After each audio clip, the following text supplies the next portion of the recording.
Good morning, good afternoon, good evening, depending upon your time zone. God bless you. My name is Pastor Yemi Omoboyega, your good friend. Let us examine the case of Olunloyo, Kemi Olunloyo, and the family again, because we need to draw some lessons from here. And I will title the message, Kemi Olunloyo, a victim of polygamy. Kemi Olunloyo is a victim of polygamy.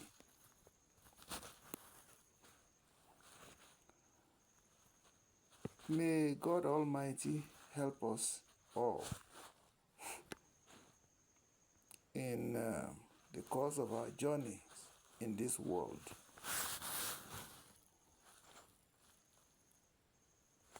Like I said, our experiences will differ, but let us look at this Kemi Olunloyo's matter from the perspective of polygamy.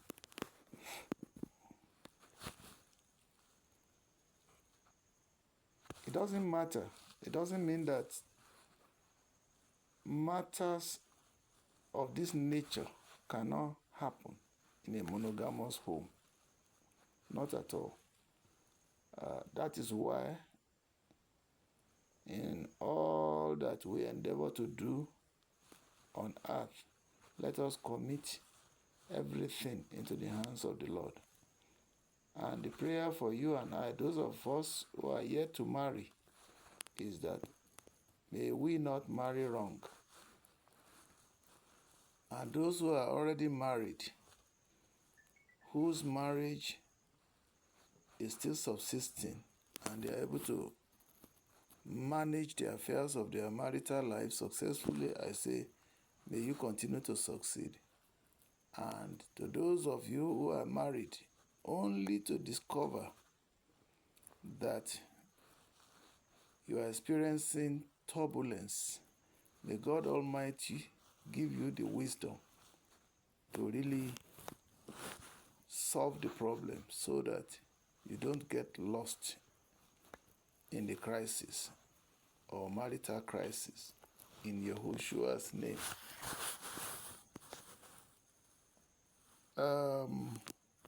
Yoruba would say, ẹni tó jìn sí kòtò yóò kọ́ àwọn tó kù lọ́gbọ́n. And the second one is, a wise man sees trouble ahead and runs away. And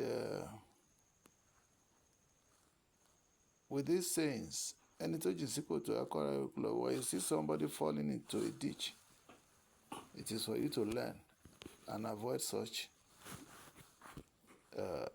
ditches along your path, so that you don't fall into it again. So that is the position I will urge everyone else to be. Those of us, particularly those who are unmarried yet, who are still looking forward to the day they will get married. Kemi Olunloyo is a victim of polygamy. You will agree with me, because in all her sayings, she kept saying the day that mother's rival came into the family was the day that the family got ruined. Now, let us look at two examples from the Bible, because there is nothing that is happening anywhere that is not contained in the Bible. That is why the Bible is so unique. So let's take two examples in the Bible. Genesis chapter 16, from verse 1 to 12. Let's quickly read that. Let's use it as a base. Now Sarah, Abraham's wife, had Please, borne him. sorry, ma. Please move closer so that your voice will be properly captured and louder. Closer and louder.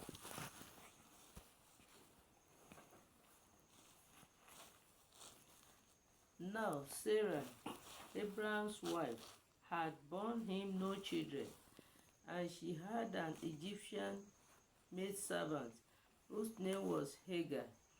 So Sarah said to Abraham, "See now, the Lord has restrained me from bearing children.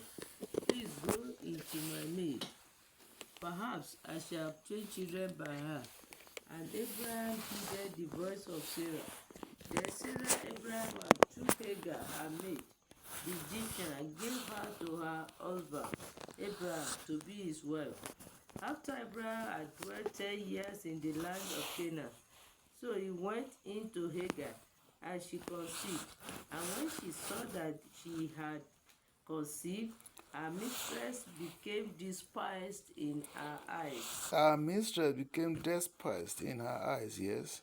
Then Sarah said to Abraham, "My wrong be upon you. I gave my maid into your embrace. And when she saw that she had conceived, I became despised in her eyes. The Lord judge between you and me." So Abraham said to Sarah, "Indeed, your maid is in your hand. Do to her as you please." God bless you, man. That's okay. Let's look at Genesis chapter 30, verse 1 and 2. Genesis chapter 30, verse 1 and 2. Now Rachel saw what she bore. Rachel saw that she bore Jacob no children. Rachel envied her sister. Rachel envied her sister. The Hagar despised Sarah, her mistress. Rachel envied her own sister, blood sister. You know the story. How Jacob got two wives, Rachel and Leah. Now, what I want to tell you is that polygamy is not a sin biblically. Let's not deceive ourselves. It's not a sin. But the way you manage it can lead to series of sins and troubles. Polygamy is like any other relationship that has its own ups and downs. And Bible never says that polygamy is a sin. In fact, all through the book of Genesis to Malachi, polygamy was the vogue. And so we cannot say, I say it is Kemi Olunloyo is a victim of polygamy. Yes. But is polygamy itself a sin? No. And then why is it not a sin when somebody can fall a victim of it? It is all the way, the manner in which you manage polygamy. I give glory to God today for two things that the Lord did for me. God spoke to a prophet who delivered the message to my mother, and my mother delivered the message to me. That was about the year 1965, talking about my future.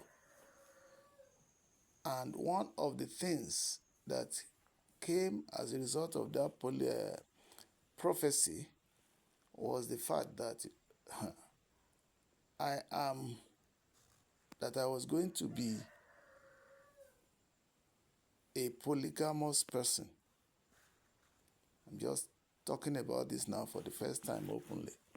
That I was going to be a polygamous man, and that I shall prosper, and that I shall have many children, and everything shall be beautiful for me in terms of affluence, in terms of wealth, in terms of everything. So that is one of the prophecies that was given to me. Thank God that he speaks in advance. And one thing that I want you to bring about from this is that when God speaks, you can do something about it. Accept it or reject it. In my own case, I wasn't too clear about anything, but I just took that message and went away, believing that they will happen anyway. Including the polygamy, I was troubled in my heart, but I didn't know how it will manifest. If they are talking of my being wealthy, of course, wealth can lead one to polygamy. And then 2, indiscipline can lead one into polygamy. 3, experiences in life can lead one to polygamy. If you marry a wrong woman and eventually you are trying to correct it, you may end up being a polygamous person. And sometimes you even marry in a monogamy way, and what will happen is that maybe you have issues with one thing or the other. Maybe there is barrenness, like the case of Rachel and Leah, and you decide to go and marry another woman, and from there another woman, and so on and so forth. I used to have a colleague in my office who was very faithful, a Muslim, but who cherished, let me put it that way, who lives in a way that Christians ought to live. He married a wife, and unfortunately, that woman did not have children and was already going to his 50s. And unfortunately, at a stage, he got tired. He tried outside to get, another woman who incidentally gave him even twins as the first children. And the wife at home got to know, and she didn't take it lightly. Envy. Envy in the life of Sarah and Hagar. Envy in the life of Rachel and her sister Leah. Envy now in the lives of my colleagues' wives. The woman did not take it kindly. The bottom line is that, unfortunately, the man died, which was one of his fears before he went into that polygamy. He did say that he was growing old, who will inherit everything that he labored for, and that he had to go and try outside. He told me that he confided in me that I didn't have the mind of polygamy, but I've tried everything I can do, but it didn't work. But I had to go, and after doing that, the woman didn't take it kindly, and unfortunately, the man died in an accident, and the wife also, even before the man died, the wife could not take it. And eventually, too, as a result of that problem, she died. That is why I say, may God guide all the journeys of our lives, from birth to growth to education, to going to God. That's why I say also, make sure that you are attached to God. The first thing that parents should do is to attach their children to God, because it's only God that can guide the journeys of life of anybody, not even parents, not us as parents. And we can now see that parents cannot even do it now. Look at what is happening to Kemi Olunloyo. So, it's only God that can make things work out for us. That is why if you miss God from your very early set, you would have been going in circles. Maybe you are lucky somewhere along the line. You become attached to God, and then God begins to direct your way. If there is anything in this world, please don't detach yourself from God. Now, the polygamy thing that I talked about the prophecy that came to me was like, look, but this matter began to agitate my mind. Wealth, yes. Prosperity, yes. But polygamy, no. Because I know I cannot stand it. But it didn't come to manifestation until when I was going to get married. Having identified the person that I wanted to marry, and I went to my mother, told her about my plans, and of course, parents will do their part of the bargain. She went to pray about the proposal, and she came back to me and said, where she went to pray, what was told to her was that the girl I was going to marry, was going to be a wonderful girl. She's going to be very peaceful, and all is going to be well with our marriage. But that there's a caveat. Mommy will now hear it today, 47 years after. That there's a caveat. That she will be intolerant of another woman. That she will be completely intolerant. That she can even go as far as killing me if I went polygamy or polygamous.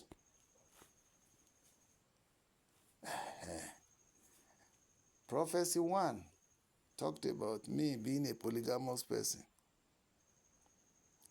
Prophecy 2 tells me about the future of my marriage now, that look, this woman will be so good, peaceful, and cooperative, but I must not dabble into polygamy.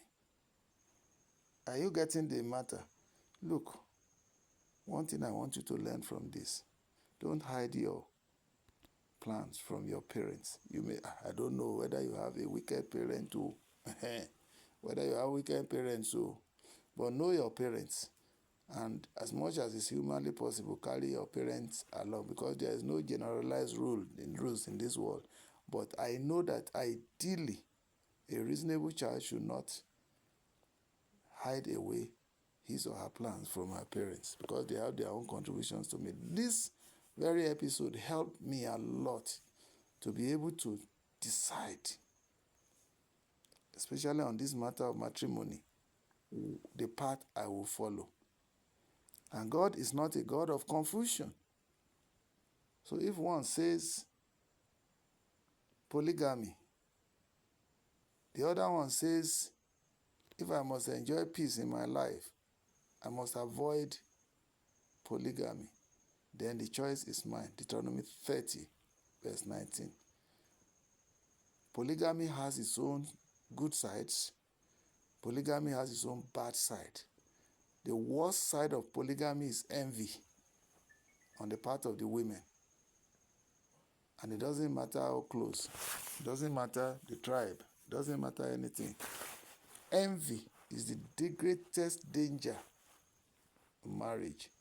So when the message was, imagine, the two messages were delivered to me through my mother. What if my mother and I were not in good relationship? Now, when I looked at that, I knew that, okay, I asked my mother, I said, Mommy, how do you think I can avoid polygamy? And especially with the message that has been passed that it will be dangerous. Life is not about wealth alone. Life is not about financial or material prosperity. Life is about peace, joy, and with the hope of making heaven. And as a Christian, thank God that I'm a Christian, and I was eager to grow spiritually.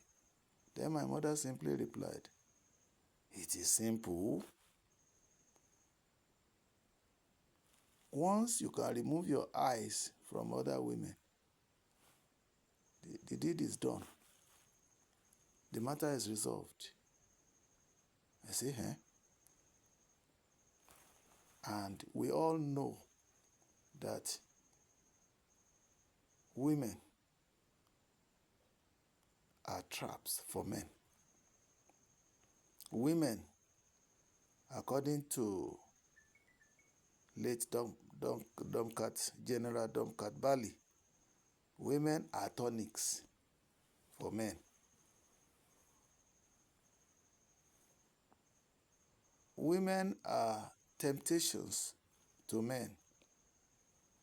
Of course, I have my own share of it. Everybody, if anybody that says as a man he does not have his own share, maybe that person is a eunuch, or maybe he's just gifted not to be able to have infatuation in his heart. So, but I then treasured my mother's word that if only I can remove my eyes from other women. And is it possible? I didn't know anyway.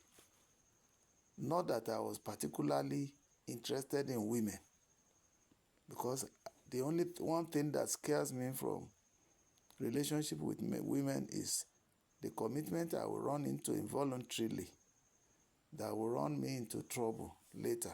Who am I going to run to? That's why I had to wait until I was mature before I got married. I didn't want to be a father by accident. And once you commit one, you have a license to continue to do that, and your life will never remain the same. I was afraid of living a confused life. So, envy is the greatest danger that is in polygamous home. And hardly will you find any polygamous home that the women are not envious of themselves. I'll tell you how God has helped me to resolve the matter of the envious nature of women, including my own mother, everybody. Once you are married into a polygamous home, the mothers are the commanders or the generals in the war of polygamy. Everybody will give birth to as many children as they can, and all of them are foot soldiers for their mothers, and the mothers will be giving the orders and they will be carrying them out. But God helped me. This is how I was able to escape the possible dangers in polygamy. 2 ways. I escaped that because I never supported my mother when it gets to envy. I knew when she demonstrated envy, and I knew when the other woman would demonstrate her own envy. I was neutral. 2, I love both my mother and my stepmother. Then, even in my own biological father's home, it's a polygamous setting too. So, the same method, that is, my mother did not live there.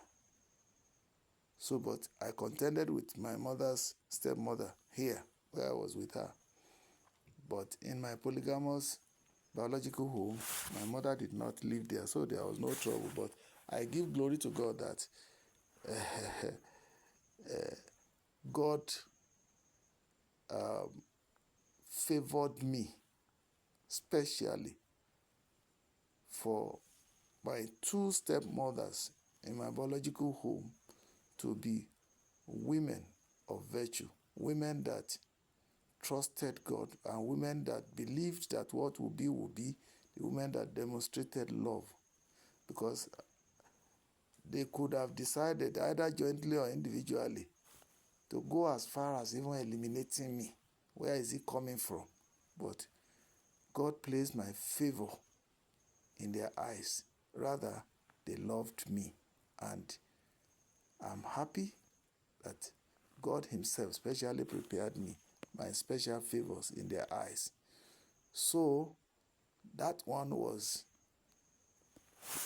And the same method too. I loved them as my own mothers.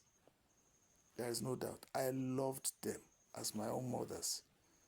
And it paid off for all of us.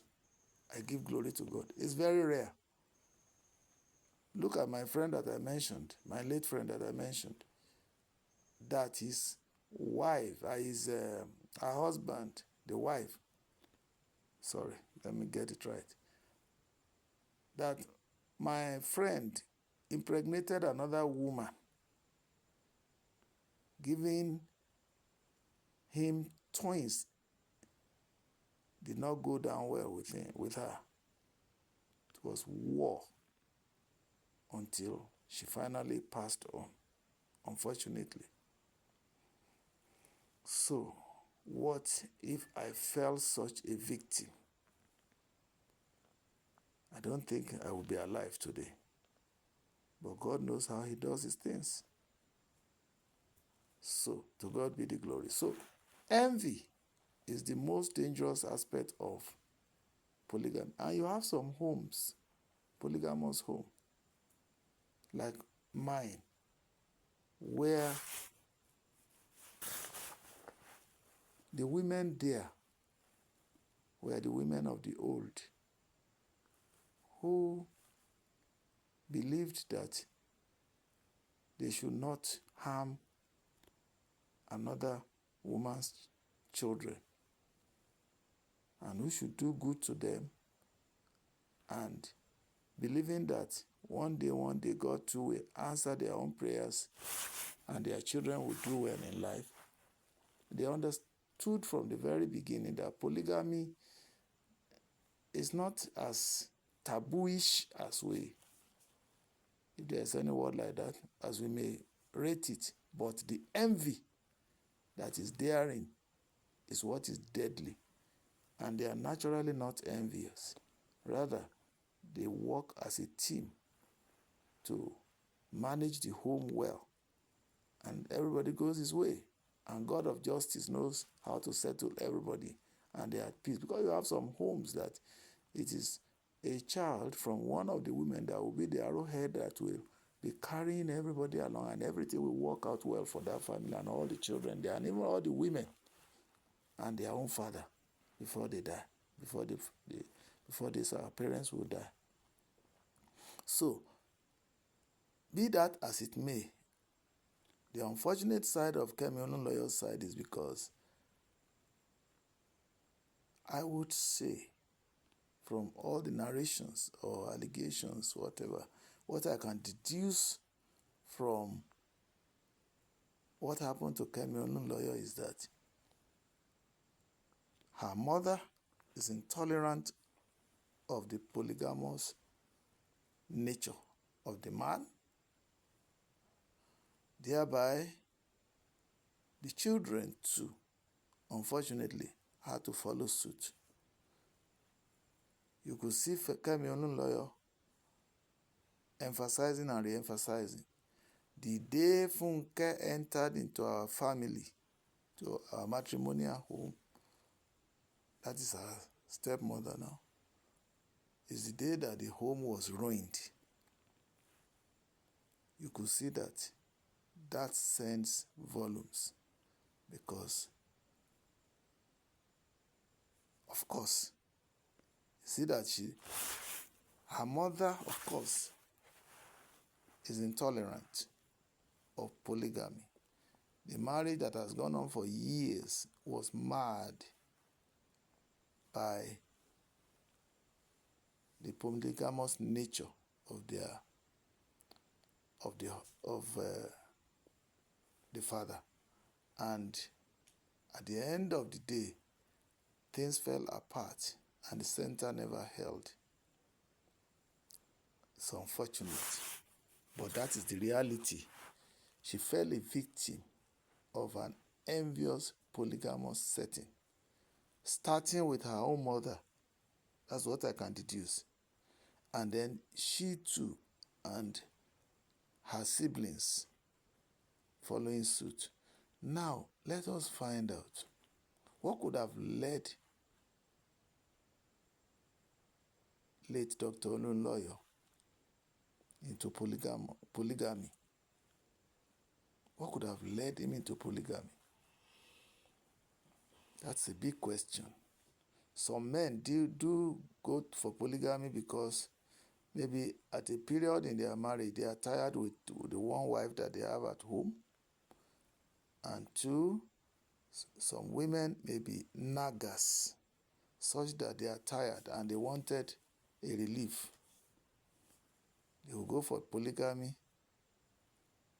In his own case, the wife was not barren, so that could not have been a trigger. And then, if you look at his nature too, he's academically brilliant and he will be tempted by women because everybody will want to rally around him. They want to have a bite. Everybody wants to identify with an intellectual man, every woman that is a man of influence, so could be tempted. And again, there could be some fundamental differences between his first wife that he could not cope with. Maybe he discovered it while they were still courting, but thinks that, it could change and so on. But it could also be whatever. Maybe that the woman had even become annoying to him, that he wanted a relief. And as a politician too, you know that you need women of influence, because if you look at the background that Kemi Olunloyo gave to us as to the other ladies' family background, you see that the family is also a famous family that, Dr. Olunloyo could profit from. And as to what led to the having children outside the two wives, apart from the two wives, that's another thing you could know, that it's still the nature of man, infatuation, and there may be something that connected that woman with him that made them intimate, and before you knew it, bam. And the unfortunate thing that happened also, that the day that calamity befell Kemi Olunloyo, the Ali must go Wahala that they ran into, happened to be the day that the father was, according to her, enjoying with the other woman, the third woman in their lives. And definitely, no young child would tolerate that. So you can see that she's a victim of polygamy, envious polygamy. She's a victim of envy. And so things fell apart in that family. And the center never held and is not holding now. And surely as it is, only God can make it to hold even after the exit of the man. So polygamy is not the deadly thing itself, but when you meet with, when it is founded on envy, when the women are intolerant of themselves, this is what will happen. And everybody will be a victim. The wives, because look, all these things that Kemi is saying, Yeah, pathetic, like I said, as I said in my first video, and I spoke widely on her experiences, and honestly, it is sad that it happened. But I believe that, let me tell you, people from polygamous home, the only antidote, the best, most effective antidote to the dangers of polygamy, if the children were gifted like people like me, who hailed from two polygamous homes,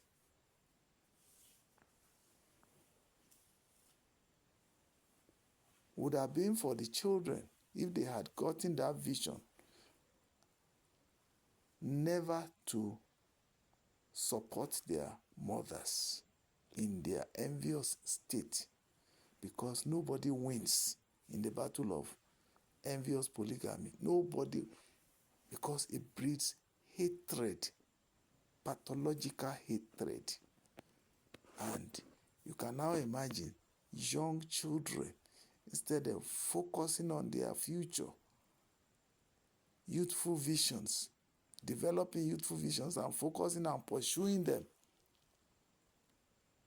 began to chase the shadows by quarreling with the other woman, doing everything that is negative, and then war, such that it got to the point of who is superior in juju making,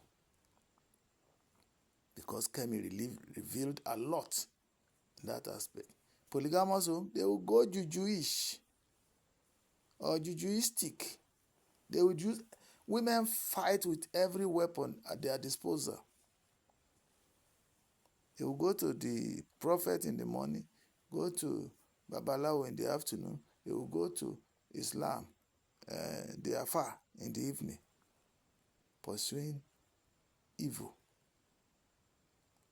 But if, that's why I give glory to God. In fact, God wanted me to live. God helped me. But God wants to help every child.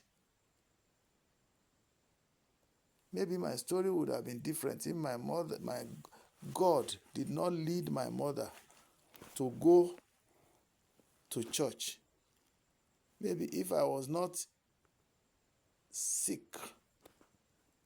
the sickness that defied medical treatment, when I even say defy, they did defy, because number one, I wasn't feeding well, because from the analysis of my sickness, I was grossly malnourished.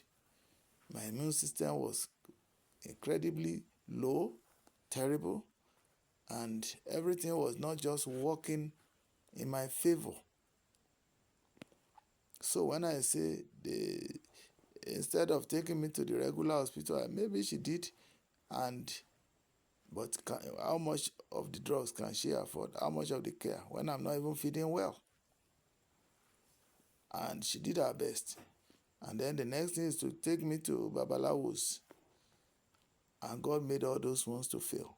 Then eventually, she tried Christ. And Christ made it work. That was where she found solution. That's why I keep saying that I was the one that won my mother into Christ. For my mother was an ardent idol worshipper. I asked her one day, when you were doing all this, your idol worshiping, did it work for you? She said, well, to the best of her ability, it worked for her. But of course, it didn't work for her in my case, because God wanted to transform her life and then set me on the path of righteousness, on the path of knowing the true God that is above all gods. And eventually, she took me to a crusade where I got healed. That's why I don't doubt the efficacy of the power of God to heal. That's why I cherish the statement or the slogan that the Lagos University Teaching Hospital had on its board: we care, but God heals. Medications may be there, they may be wrongly applied, and they may even have adverse effects, but God is the one that heals. So that's why I believe in that. So I can never rule out God from any aspect of my life. And I thank God today. My mother showed me the path, and she followed the path, and it paid off for both of us till the end of her life. And it's paying off for me now. And will do so for the rest of my life. And that's the legacy I also am passing to my children, to cling to God. I'm passing to you also as you are listening to me. Nobody can solve your problem. Come to God. So you can see. Two, you could see that it is the Lord that gave me that insight never to participate in the polygamous war wherever I went. In my own two homes, and I was married into, I married into a polygamous home. How did I overcome the dangers in that one too? I never keep enmity or malice with my wife's stepmother. I regarded her as my wife's mother. And everything I needed to do, I did to show love to my wife's stepmother. And indeed, it paid off. My wife's stepmother, in fact, showered love on me, saw me as different from other men. One day she remarked, she said, it is very rare to come by somebody like me, because she saw that I was unbiased. I never thought she was not my mother's wife. I tried to unite everybody. I carried everybody along. I demonstrated love to everybody. She loved me, and I loved her. If children could separate themselves from their mothers, I know it doesn't come easy like that, because women's leadership, the influence that women have on their children is high. It's only few children that God gave insight that can resist that temptation not to support their mother in doing evil, which they thought they were defending their mother or their mother defending them.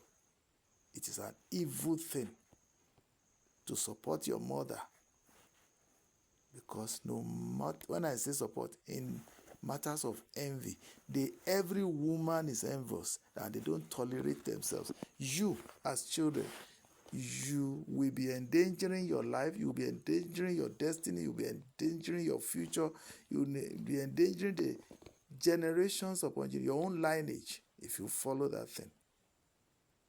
Look at Kemi Olunloyo now, unfortunately. See what is happening to her. Her father turned his back against her because, of course, men don't talk. They act. Brilliant as Kemi might be, which is obvious, the man tried to give her education, like she confessed that he was the one that made her to be very good in mathematics, and many of his children. He gave it to her. But are they compatible at all? Are they seeing eye to eye? No.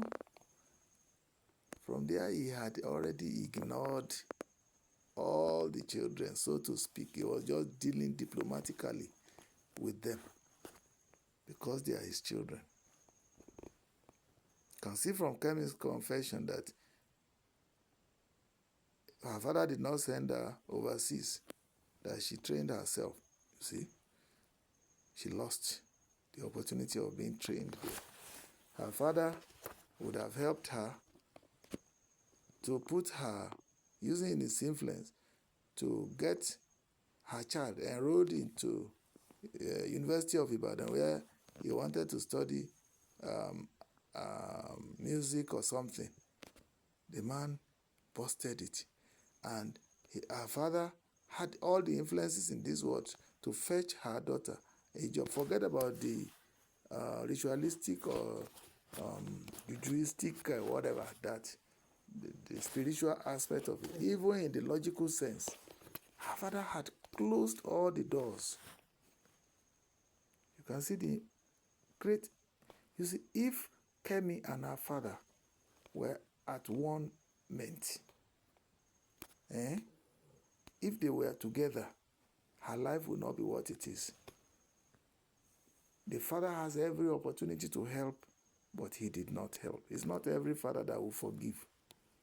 There must be something that Dr. Olunloyo saw in Kemi's mother and the children that made him to be completely brutal.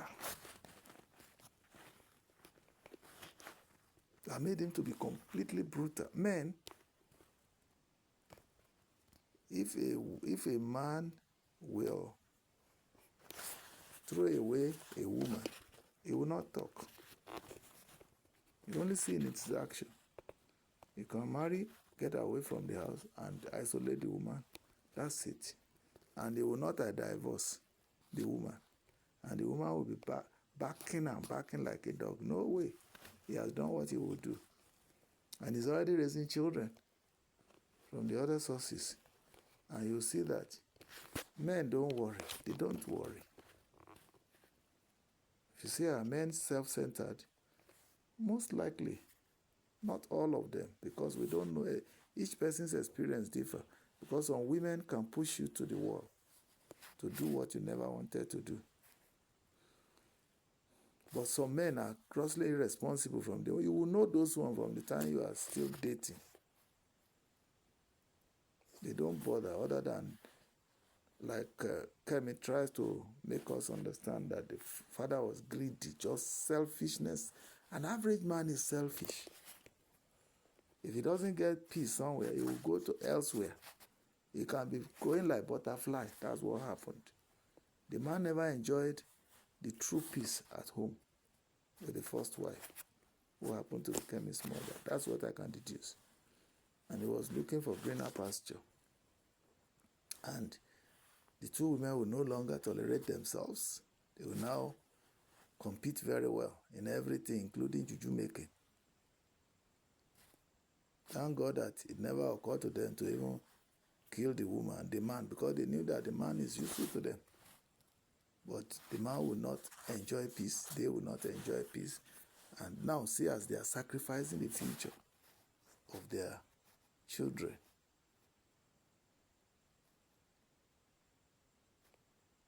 The claim that Kemi made that none of Olunloyo's children, except maybe from the other woman that was the third woman outside, was making headway in life, may not be completely true. Because the second wife will not be making noise of whatever progress her children are making. But it is obvious that the children and even the grandchildren of the Kemi's lineage from the mother's side, their destinies have been compromised. The man might not even use juju power at all. But the fact that the spirit of the man is not with them is enough to shut. Do you know what the influence can be? The power of influence. If that man is as influential as that and is blocking his children's opportunity in life, do you know what that means? That is why we always say children and parents should relate together. There is something inherent in the spirit of the parents towards the child that could make the child to be, or the children, to make progress in life. Particularly if your parents have good influence from the family, from friends, from offices that your husband, your parents hold. Never despise your parents. Never. Even without talking. The man may be so afraid as not to recommend her to anywhere. believing that maybe she will disappoint him. Not speaking for, you see, I'm trying to balance the equation. On the video I made yesterday, I talked so much about Kemi's trauma and that she should be supported at least to still make something, no matter how little, out of life. But the fundamental causes of our problem is what we are addressing now. For a father to be that wicked to the children, trace the relationship between the father and the mother of those children. If a man hates you, he hates everything about you. So for the trauma that Kemi is suffering from now is a victim. She's a victim of envy. There is serious rivalry between her mother and the other woman. The third one may be silent, but because she wasn't home, she will just mind her own business. So it is deeper than we can ever think of. It is the bad relationship that is between the father and the mother that transferred to the children. One can deduce from that. So the lessons we need to learn from there is that people should be careful. Unmarried people or even married people, always have it at the back of your mind. If you ever contemplated marrying 2 wives or more, that you might marry envy into it. And your end might be like what is happening now to the family of the Olunloyos. But some polygamous homes are peaceful, yes. Like I told you earlier, there are some women, even if they are 10, there are some women that will even beg you to go and marry because she could accommodate. They could accommodate other women. And they can even take good care of the children of other women because they see life from the broad perspective of it and they are caring and loving. People like us, we fall into that category of having other mothers that will take us like their own children. It pays, but how many of them do you have in town? Very rare. Not even in this modern day when envy is the thing. Women are brutal when it gets to being envious. And it doesn't matter whether you are close or you are not. You can see Rachel and Leah. You can see now Hagar and Sarah. And you may be saying, oh, maybe because Hagar is an Egyptian, this and no. You can see that it is even the second wife that started the trouble.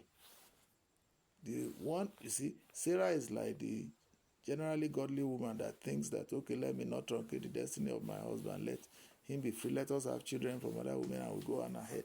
But when the one that had the first child came and the one became a terror. And not only that, even the child she gave birth to, if you read that chapter 16 very well, up to verse 12, you'll see that the Bible even predicted that the child that Hagar gave birth to will be a troublemaker and that his hands will be upon every man, not even if his hand is upon every man. Does not include Isaac. You can imagine if his destiny is to disrupt everything. How do you think that polygamous home will be? Now, you are seeing the repercussion today. Israel, Palestine, war, unending war. And it has started since then. And it's still there today. The Bible is complete. Forget our King Leopold of what was the name of that country again? Can't remember. The letter to the missionary Christian to go and conquer Africa and all that we are all digging out now to say whether the Bible is fake. It is not the Bible, the way I understand it, it's not the Bible that is fake. It is the application of it, the human application of it. Why do we still have 84 chapters of the Bible as the Ethiopian version, which is the original Bible? Why do we have 66 politics? Although the English people try to justify that the books they removed from it could cause confusion, understandably. It's logical. But why not leave it complete and then teach that which is right? I know that our hearts cannot comprehend the same way. But to me, I always prefer to leave the matter raw so that whosoever will pick it will pick it. Because what I saw in some of the books, like the book of Enoch, the book of many of them, they are not fundamentally confusing. Let's take time matter, for instance. One says, let us align our timing, our calendar with nature, so that even when we are talking, we'll be talking in the line of nature, and then our prayers will be answered. The other one said, oh, the lunar one says, no, let's use this because it is straightforward. Between correctness and straightforwardness, which one is better? I believe that. Between confusion or whatever. Correctness. Okay, correctness in this sense that, okay, it is easier. Between easiness and correctness, which one is better? If I were to choose now, I will align with the one that says align the calendar with the nature.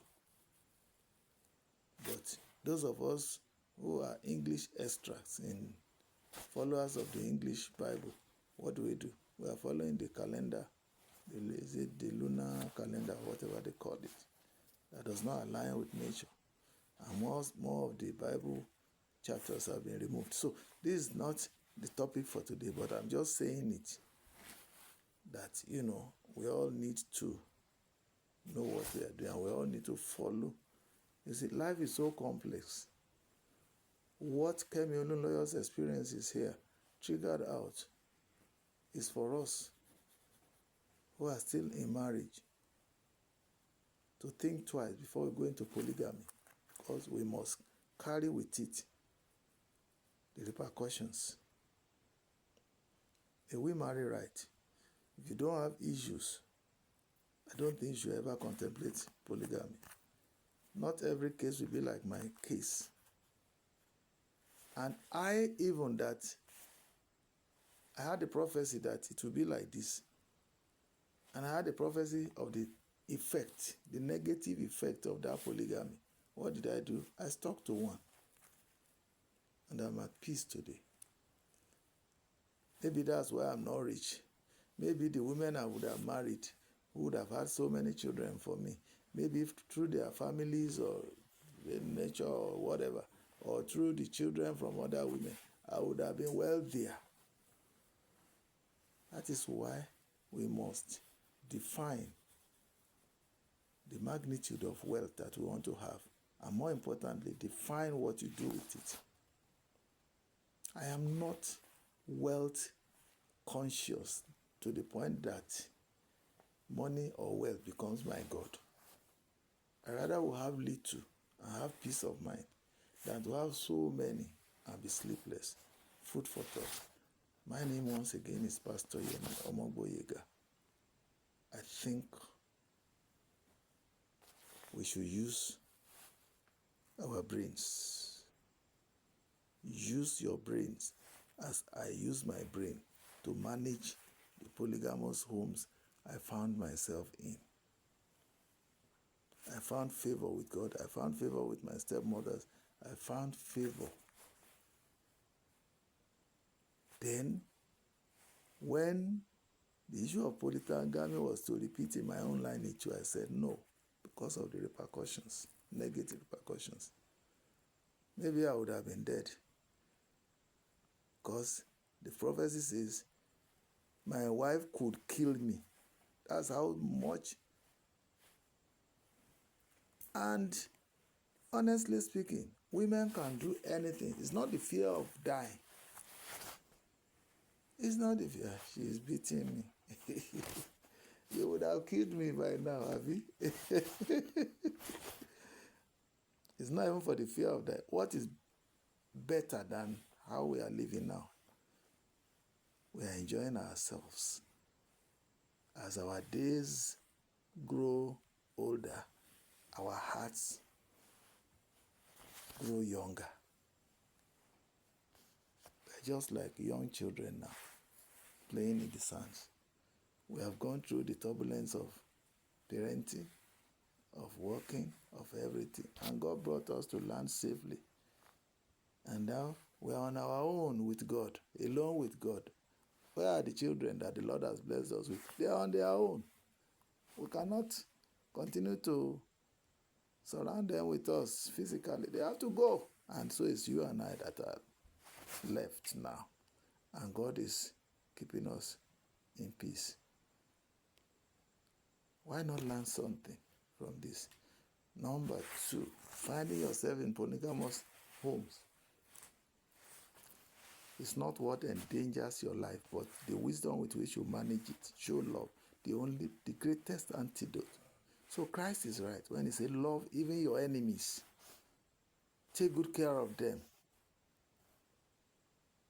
I didn't see my stepmothers as my enemies. No. Rather, I showered love on them, and God touched their hearts too. They showered love on me. And we, the children today, we are the better for it. All of us, in one accord. This is what even a polygamous home should be like. But we children, for it to be so, we must detach ourselves from the envies of our parents. Our mothers in particular. You know, fathers don't worry. They've caused the problem and they've gone. Yeah, nothing concerns them. Let me tell you, not all children will hate their fathers. Not at all. From the multitude of children that the men produced, there will be 1 or 2 or 3 that will take good care of him in the old days. Mercy will just come, and they will take care of good care of him. Of course, it is expected that the children will take care of their mothers very well. So, why not have the added advantage? Love your neighbor as yourself. That neighbor includes even your enemies. So even if you see your stepmother as your enemy, shower love on them too, so that your life will not be compromised.